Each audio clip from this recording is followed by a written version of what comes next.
Hello students, welcome to my channel IGNOU study material. I hope कि आप सब अच्छे होंगे। मैं भी बहुत अच्छी हूँ। सो स्टूडेंट्स, आज हम BEVAE1 A1 यूनिट 2 को डिस्कस करेंगे इकोसिस्टम्स। इसमें हम 7 टॉपिक कवर करेंगे। सबसे first introduction, second what is an ecosystem, third component of ecosystem, fourth tropical levels, fifth ecosystem functioning and last ecological succession. सबसे पहले हम इसके इंट्रोडक्शन की बात करेंगे। इसके इंट्रोडक्शन बताया गया है कि ये जो यूनिट है वो डील करेगी आपकी structure and properties of ecosystem. मतलब बेसिकली आप इकोसिस्टम के बारे में इस यूनिट में पढ़ोगे। क्या कॉन्सेप्ट है इकोसिस्टम का, उनके फंक्शनिंग, कौन से फैक्टर्स है जो इकोसिस्टम को कंट्रोल करते हैं, कैसे हमारा इकोसिस्टम डेवलप होता है।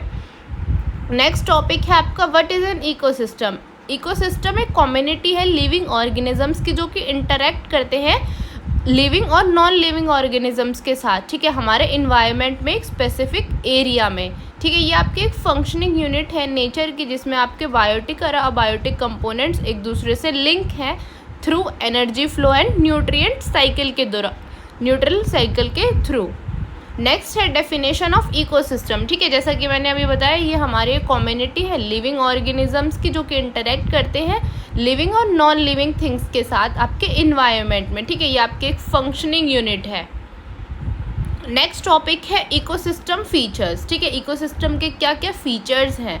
सबसे फर्स्ट है बायोटिक एंड अबायोटिक कंपोनेंट्स। इसमें आपके लिविंग ऑर्गेनिज्म और नॉन लिविंग ऑर्गेनिजम्स दोनों आते हैं। एनर्जी फ्लो, जो हमारी एनर्जी होती है वो एंटर करती है इकोसिस्टम में थ्रू सनलाइट, ठीक है, जो कि फ्लो करती है प्रोड्यूसर्स से कंज्यूमर्स में, कंज्यूमर से डीकम्पोजर्स में, ठीक है, जैसे प्लांट्स से एनिमल्स में, एनिमल्स से डीकम्पोजर्स में। जो हमारी एनर्जी फ्लो है वो यूनिडायरेक्शनल है, ठीक है, उसकी कोई भी डायरेक्शन नहीं है। वो सन से भी हमारे प्रोड्यूसर्स में आ सकती है और प्रोड्यूसर से कंपोजर्स में भी आ सकती है। नेक्स्ट है आपके न्यूट्रिएंट साइकिल। इसमें हमारे इसेंशियल न्यूट्रिएंट्स होते हैं कार्बन, नाइट्रोजन, वाटर, जो कि रिसाइकिल होते हैं हमारे इकोसिस्टम में, ठीक है। जो डीकम्पोजर्स होते हैं वो हमारे ऑर्गेनिक मैटर को ब्रेक डाउन करते हैं और जो भी न्यूट्रिएंट्स हैं वो दोबारा से सॉइल में आ जाते हैं। Tropical level and food chain, जो ऑर्गेनिजम्स है इकोसिस्टम में वो एक अरेंज है ट्रॉपिकल लेवल पे, ठीक है, जो कि अपने रोल के थ्रू, अपने रोल्स पे बेस्ड है। जैसे प्रोड्यूसर से प्राइमरी कंज्यूमर, प्राइमरी कंज्यूमर से secondary consumer and secondary consumer से डीकम्पोजर्स, ठीक है। ये आपका ट्रॉपिकल लेवल और एक फूड चेन है। इंटरडिपेंडेंसी, जो ऑर्गेनिजम्स हैं वो आपस में एक दूसरे से इंटरकनेक्टेड है, ठीक है। जैसे कि living organism non living organisms पे डिपेंड है और जो नॉन लिविंग ऑर्गेनिजम्स है वो लिविंग ऑर्गेनिजम्स पे डिपेंड है, जो कि आपस में मिलकर एक बैलेंस्ड सिस्टम बनाते हैं। नेक्स्ट टॉपिक है आपका साइज ऑफ एन इकोसिस्टम। देखो, हमारा जो इकोसिस्टम है इसका कोई भी साइज़ नहीं है, कोई भी फिक्स साइज़ नहीं है। ये छोटा भी हो सकता है और बहुत बड़ा भी हो सकता है, ठीक है। Types based on size. सबसे फर्स्ट है आपका माइक्रो इकोसिस्टम, जो कि बहुत ही छोटा होता है और उसमें जो एरिया होता है वो बहुत ही लिमिटेड होता है, जैसे आपका पोंड है, ठीक है। नेक्स्ट है मीशो इकोसिस्टम, जो कि आपका मीडियम साइज का इकोसिस्टम होता है, जिसका जो एरिया है वो मॉडरेट होता है, जैसे आपका लेक है। नेक्स्ट है माइक्रो इकोसिस्टम, जो कि सबसे बड़ा इकोसिस्टम होता है, जिसका जो जोग्राफिकल एरिया है वो भी बहुत ज़्यादा वास्ट है, जिसमें आपकी डिफरेंट कम्युनिटीज़ जो है वो रहती हैं, जैसे कि आपका ट्रॉपिकल रेन फॉरेस्ट है, डेजर्ट्स हैं, ओशियंस हैं, ग्रासलैंड्स हैं। नेक्स्ट टॉपिक है आपका लार्जेस्ट इकोसिस्टम बायोस्फीयर। देखो, जो हमारा बायोस्फीयर है वो सबसे बड़ा और सबसे कॉम्प्लेक्स इकोसिस्टम है हमारे अर्थ पे, जिस पे हमारे लिविंग ऑर्गेनिजम्स भी आते हैं, ठीक है, लिविंग नॉन लिविंग दोनों ऑर्गेनिजम्स आते हैं और जो भी इन्वायरमेंट में चीज़ें हैं वो सारी आती हैं। इसकी डेफिनेशन है, जो बायोस्फीयर है वो आपका ग्लोबल इकोलॉजिकल सिस्टम है, जिसमें आपकी लिविंग बीइंग्स जो है वो उनका रिलेशनशिप पता चलता है एटमॉस्फेयर के साथ, हाइड्रोस्फेयर के साथ और लिथोस्फेयर के साथ। इसके फीचर्स हैं ग्लोबल इकोसिस्टम, जो बायोस्फीयर है वो सब सिस्टम, जो भी सब इकोसिस्टम्स है उसका सम है, ठीक है, मतलब कि उनका टोटल है, जिसमें कि आपके deserts, forest, oceans, mountains, rivers, grassland सब आते हैं। इंटरेक्शन ऑफ स्फीयर्स, जो कि बायोस्फीयर है वो डिपेंड करता है हमारे एटमॉस्फेयर पे, हमारे हाइड्रोस्फीयर पे और लिथोस्फीयर पे, ठीक है, मतलब डिपेंड भी करता है और इंटरेक्ट भी करता है। नेक्स्ट टॉपिक है आपका कंपोनेंट्स ऑफ द इकोसिस्टम। आपके दो तरह के कंपोनेंट्स हैं, बायोटिक एंड अबायोटिक। ठीक है। अबायोटिक कंपोनेंट्स के हम फिजिकल और केमिकल फैक्टर्स पढ़ेंगे जो कि हमारे लिविंग ऑर्गेनिजम्स पे इफ़ेक्ट डालते हैं। जो हमारी सनलाइट है वो हमें एनर्जी देती है फोटोसिंथेसिस प्रोसेस के लिए। जो वाटर है वो बहुत ही ज़्यादा इसेंशियल है हमारी लाइफ के लिए। और जो एयर है जिसमें कि हमारी ऑक्सीजन और कार्बन डाइऑक्साइड आती है वो हमारे रेस्पिरेशन और फोटोसिंथेसिस के लिए बहुत ही इम्पॉर्टेंट है। जो टेम्परेचर है वो मेटाबॉलिज्म को इफ़ेक्ट करता है और हमारी ग्रोथ को इफ़ेक्ट करता है। जो सॉइल है वो न्यूट्रिएंट्स प्रोवाइड करता है हमारे प्लांट्स को और माइक्रो ऑर्गेनिजम्स को। जो मिनरल और न्यूट्रिएंट्स हैं वो सपोर्ट करते हैं प्लांट ग्रोथ को और एनर्जी फ्लो को। ठीक है, ये आप अच्छी तरह से याद कर लेना। नेक्स्ट है बायोटिक कंपोनेंट, ठीक है, जिसमें कि आपके ऑल ऑर्गेनिजम्स आते हैं इकोसिस्टम में। सबसे फर्स्ट आपका प्रोड्यूसर्स होते हैं जो कि अपना खाना खुद बनाते हैं फोटोसिंथेसिस के प्रोसेस के दौरान या फिर कीमोसिंथेसिस प्रोसेस के दौरान। जैसे आपके प्लांट्स हैं जो कि अपना खाना खुद बनाते हैं। नेक्स्ट है आपके कंज्यूमर्स जो कि डिपेंड है अपने खाने के लिए। सबसे फर्स्ट है आपका प्राइमरी कंज्यूमर जो कि हार्बीवोरस होते हैं, जैसे आपके डियर्स हैं और रैबिट्स हैं। जो आपके सेकेंडरी कंज्यूमर्स हैं, ठीक है, वो किस पे डिपेंड है, हार्बीवोरस पे। ठीक है, जो कार्निवोरस है वो हार्बीवोरस को खाते हैं, जैसे कि आपका स्नेक है। जो टेरिटरी कंज्यूमर्स हैं, जो कार्निवोरस हैं, वो अदर कार्निवोरस को खाते हैं, जैसे आपकी ईगल्स है। नेक्स्ट है ओमनीवोरस जो कि आपके प्लांट्स और एनिमल्स को खाते हैं, जैसे ह्यूमन और बियर्ड्स हैं आपके। डिकम्पोजर्स होते हैं जो कि ब्रेक डाउन करते हैं डेड ऑर्गेनिजम्स को और जो भी न्यूट्रिएंट्स होता है उसको दोबारा से रिसाइकिल करते हैं हमारे इन्वायरमेंट में। मतलब कि डेड ऑर्गेनिजम्स को ब्रेक करते हैं और जो भी न्यूट्रिएंट्स है वो हमारे इन्वायरमेंट में चला जाता है, जैसे आपकी फंगी है, बैक्टीरिया है, अर्थवॉर्म्स हैं। नेक्स्ट टॉपिक है आपका ट्रॉपिक लेवल्स। ठीक है, इसमें क्या है, ट्रॉपिक लेवल जो है वो रिप्रेजेंट करता है different stages of food chain. ठीक है, कि कौन सा ऑर्गेनिज्म कहाँ से एनर्जी और न्यूट्रिएंट लेता है। सबसे मेन ट्रॉपिक्स लेवल है, सबसे फर्स्ट है आपका प्रोड्यूसर्स जो कि ट्रॉपिक लेवल 1 है, जिनको हम ऑटोट्रॉफ्स भी बोलते हैं। इनका मेन रोल होता है कि अपना खाना खुद बना लेते हैं फोटोसिंथेसिस के दौरान और कीमोसिंथेसिस के दौरान, जैसे आपके ग्रीन प्लांट्स हैं और आपकी एल्गी है। प्राइमरी कंज्यूमर्स जो कि ट्रॉपिक लेवल 2 में आते हैं, जिनको हम हार्बीवोरस बोलते हैं। ये क्या है, डायरेक्टली प्रोड्यूसर्स पे फीड करते हैं, जैसे आपके ग्रास कॉपर्स और आपके रैबिट्स हैं। नेक्स्ट है सेकेंडरी कंज्यूमर्स जिनको हम प्राइमरी कंज्यूमर्स बोलते हैं, जो कि फीड करते हैं आपके प्राइमरी कंज्यूमर्स पे, जैसे आपके फ्रॉक है, स्मॉल फिशेस हैं और स्नेक्स हैं। नेक्स्ट है आपका टेरिटरी कंज्यूमर्स जो कि ट्रॉपिक लेवल 4 में आते हैं, जिनको हम सेकेंडरी कार्निवोरस बोलते हैं, जो कि हमारे सेकेंडरी कंज्यूमर्स पे फीड करते हैं। ठीक है, मतलब डिपेंडेंट हैं, जैसे आपके बिग कैट्स हैं और लार्ज फिशेस हैं। नेक्स्ट है आपकी क्वार्टनरी कंज्यूमर जो कि आपके ट्रॉपिकल लेवल 5 में आते हैं। अगर वो प्रेजेंट हैं तो वो किसी को भी नहीं, वो क्या है कि मार देते हैं हर चीज़ को। ठीक है, जैसे किलर वेल्स हैं, आपकी ईगल्स हैं, बहुत सारे इकोसिस्टम्स में। नेक्स्ट टॉपिक है आपका फूड चेन। ठीक है, देखो फूड चेन आपकी एक लीनियर सीक्वेंस है जो कि शो करती है कि जो हमारी एनर्जी और न्यूट्रिएंट्स हैं, ठीक है, वो एक से दूसरे ऑर्गेनिजम्स में कैसे फ्लो करते हैं। ठीक है, मतलब बेसिकली जो हमारी फूड चेन है वो हमें बताती है कि भाई जो एनर्जी और न्यूट्रिएंट है वो कैसे एक ऑर्गेनिज्म से दूसरे ऑर्गेनिज्म तक पहुंचते हैं हमारे इकोसिस्टम में। ठीक है, जो कि आपकी स्टार्ट होती है प्रोड्यूसर्स के साथ और एंड होती है डीकम्पोजर्स के साथ। ठीक है, मतलब कि आपकी एनर्जी और न्यूट्रिएंट फ्लो को बताती है।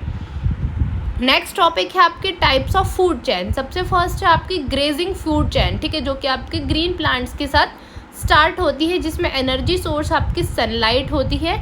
ठीक है, जो कि प्रोड्यूसर्स यूज़ करते हैं फोटोसिंथेसिस के दौरान। इसका फ्लो होता है प्रोड्यूसर से हार्बीवोरस, हार्बीवोरस से कार्निवोरस एंड कार्निवोरस से टॉप कार्निवोरस तक।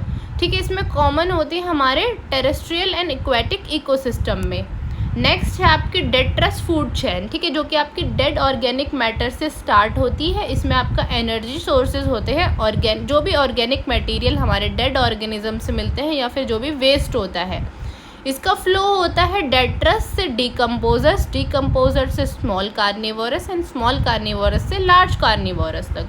नेक्स्ट है आपकी प्रेस्टिस फूड चेन जो कि ग्रीन प्लांट से स्टार्ट होती है।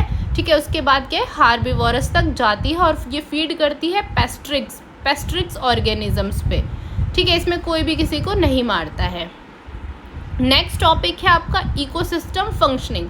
ठीक है। तो जो आपका इकोसिस्टम होता है वो बायोलॉजिकल, जियोकेमिकल और फिजिकल प्रोसेसेस कि कैसे भाई ये जो सारे प्रोसेसेस है वो होते हैं और कैसे हमारी जो लाइफ है वो सस्टेन होती है। ठीक है, ये हमारे एनर्जी फ्लो को और हमारे न्यूट्रिएंट साइकिल को भी बताता है। तो इसके फंक्शनिंग है, सबसे फर्स्ट है आपकी एनर्जी फ्लो। जो एनर्जी है वो आपकी एंटर करती है सोलर रेडिएशंस के थ्रू आपके इकोसिस्टम में। जो प्रोड्यूसर्स होते हैं वो उसको कैच करते हैं, ठीक है, उस एनर्जी को थ्रू फोटोसिंथेसिस। और जो हमारी एनर्जी फ्लो करती है वो ट्रॉफिकल लेवल से, मतलब प्रोड्यूसर से डिकम्पोजर्स और कंपोजर से डिकम्पोजर्स तक। ठीक है, मतलब जो एनर्जी है वो फ्लो करती है हमारे ट्रॉफिकल लेवल्स पे, प्रोड्यूसर से कंज्यूमर, कंज्यूमर से डिकम्पोजर। जो एनर्जी होती है वो हर स्टेज पे क्या है, ख़त्म होती जाती है। नेक्स्ट है आपकी न्यूट्रिएंट साइकिल, जिसको हम बायोजियो केमिकल साइकिल भी बोलते हैं। इसमें एसेंशियल एलिमेंट्स होते हैं आपके कार्बन, नाइट्रोजन, फास्फोरस और वाटर। ठीक है, ये हमारे बायोटिक और अबायोटिक कंपोनेंट्स के बीच में होती है। ये साइकिल मेंटेन करती है हमारे इकोसिस्टम की प्रोडक्टिविटी को और स्टेबिलिटी को। जो डिकम्पोजर्स होते हैं वो सब न्यूट्रिएंट्स को रिसाइकिल करते हैं और हमारे इन्वायरमेंट में वापस से रिलीज़ कर देते हैं। अब देखो इसकी फंक्शनिंग की इम्पॉर्टेंस क्या है। ये हमारे बायोडाइवर्सिटी को मेंटेन करती है, इकोलॉजिकल बैलेंस बनाती है। ये हमें रिसोर्सेज देती है, जैसे फूड है, आपका मेडिसिन है और रॉ मटेरियल है। ये हेल्प करती है क्लाइमेट रेगुलेशन में और कार्बन स्टोरेज में। नेक्स्ट है आपकी न्यूट्रिएंट साइकिल। ठीक है, जो न्यूट्रिएंट साइकिल है उसको हम बायोजियोकेमिकल साइकिल भी बोलते हैं। ये आपका एक नेचुरल प्रोसेस है जो कि आपके बायोटिक और अबायोटिक कंपोनेंट्स के बीच में होता है। ठीक है, ये हमारी जो लाइफ है अर्थ पे उसको मेंटेन करती है और सस्टेनेबिलिटी लाती है हमारे इकोसिस्टम में। इसकी इम्पॉर्टेंस है कि ये हमारे हेल्दी इकोसिस्टम को मेंटेन करती है और हमारी प्रोडक्टिविटी को मेंटेन करती है। ठीक है, ये लिंक बनाती है बायोटिक से अबायोटिक कंपोनेंट्स के बीच में। ये हमारी रेगुलेट करती है हमारे क्लाइमेट को और इन्वायरमेंटल स्टेबिलिटी को। नेक्स्ट टॉपिक है आपका गैसियस साइकिल। ठीक है, जो गैसियस साइकिल्स है वो बायोजियोकेमिकल में आती है। जो भी आपके इसेंशियल एलिमेंट्स होते हैं वो सर्कुलेट करते हैं आपके लिविंग ऑर्गेनिजम्स और इन्वायरमेंट के बीच में। मतलब जो भी आपकी गैसेस होती हैं आपके इन्वायरमेंट में, ठीक है, वो सर्कुलेट करती हैं आपकी लिविंग ऑर्गेनिजम्स और एटमॉस्फेयर में।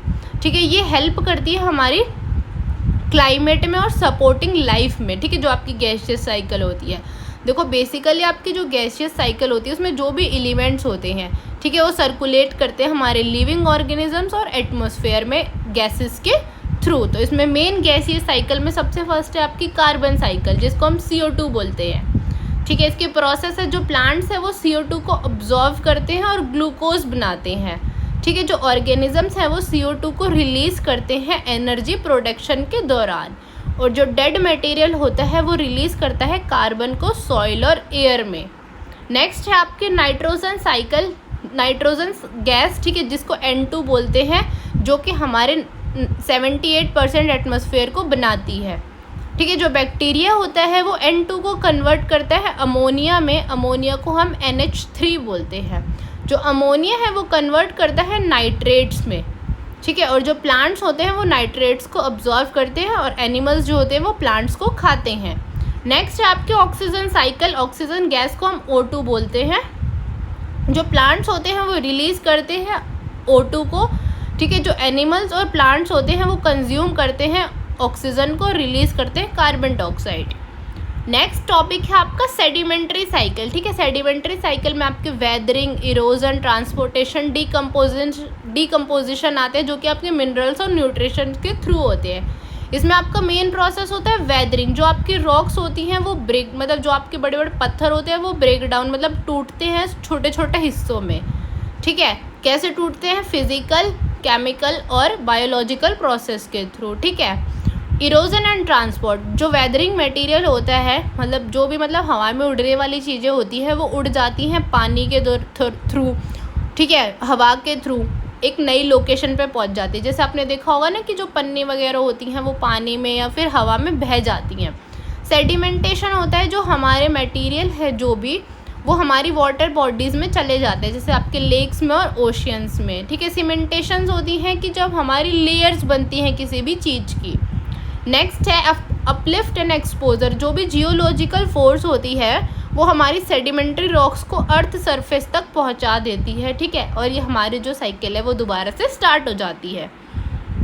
नेक्स्ट टॉपिक है आपका इकोलॉजिकल सक्सेशन, ठीक है। इकोलॉजिकल आपका एक नेचुरल ग्रेजुअल प्रोसेस है जो कि आपके इकोसिस्टम में चेंज लाता है और आपके इकोसिस्टम को डेवलप करता है, ठीक है। जो इकोलॉजिकल सक्सेशन है वो आपका एक नेचुरल प्रोसेस है जो कि आपके इकोसिस्टम को चेंज करता है और डेवलप करता है, ठीक है। इसमें आपकी बहुत सारी डिफरेंट स्पीशीज़ आती हैं, स्ट्रक्चर आता है, कम्युनिटी प्रोसेस आता है। नेक्स्ट है आपका टाइप्स ऑफ इकोलॉजिकल सक्सेशन, ठीक है। तो इसमें आपके दो टाइप्स की इकोलॉजिकल सक्सेशन है। सबसे फर्स्ट है आपका प्राइमरी एंड सेकंड है सेकेंडरी सक्सेशन।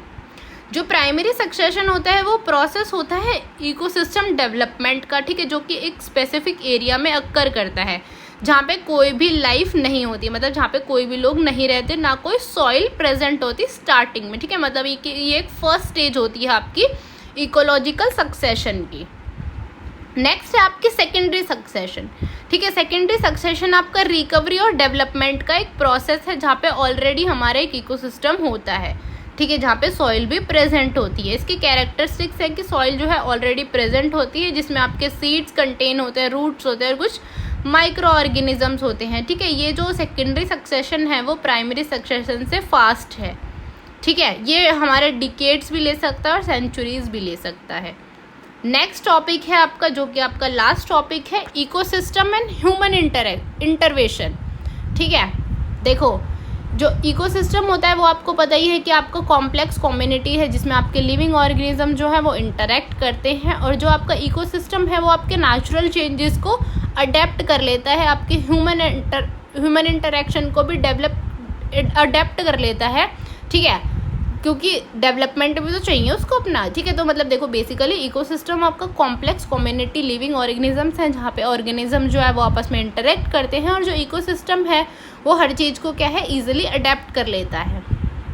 तो पॉजिटिव ह्यूमन इंटरेक्शन है कि जब लोग क्या है बहुत ज़्यादा प्लांट्स लगा रहे हैं, ठीक है, हमारे फॉरेस्ट को रिस्टोर कर रहे हैं, हमारी जो बायोडाइवर्सिटी है उसको इंक्रीज़ कर रहे हैं, हमारे जो नेचुरल पार्क्स हैं, जो वाइल्ड लाइफ हैं, जो मरीन है, उनको प्रोटेक्ट कर रहे हैं, ठीक है, ऑर्गेनिक फार्मिंग कर रहे हैं। मतलब बेसिकली देखो हम अपने इन्वायरमेंट के लिए जो भी अच्छी अच्छी चीज़ें कर रहे हैं वो सारी इसमें काउंट होती है, ठीक है। जैसे हम ऑर्गेनिक फार्मिंग करते हैं, इको फ्रेंडली फिशिंग करते हैं, रिन्यूएबल एनर्जी का ज़्यादा से ज़्यादा यूज़ करते हैं, ठीक है, जो भी इन्वायरमेंटल डैमेज है हम उसको कम करते हैं, जो भी पॉल्यूशन वगैरह है, जो भी मतलब हमारी ऐसी चीज़ें हैं कि जो हमारे इन्वायरमेंट को नुकसान पहुंचाएंगे वो हम कम करना शुरू कर दें। जैसे हम प्लास्टिक को बैन कर दें, वेस्ट वाटर ट्रीटमेंट स्टार्ट कर दें, ठीक है। ये यूनिट थोड़ी सी ट्रिकी आपको लग सकती है क्योंकि इसमें थोड़ी सी चीज़ें ऐसी है जो कि आपको याद करनी पड़ेंगी, ठीक है। तो आप उसको अच्छी तरह याद कर लेना। आई होप कि आपको यूनिट समझ आई होगी। अगर फिर भी आपको कोई डाउट है तो आप मेरे से कमेंट्स में पूछ सकते हैं।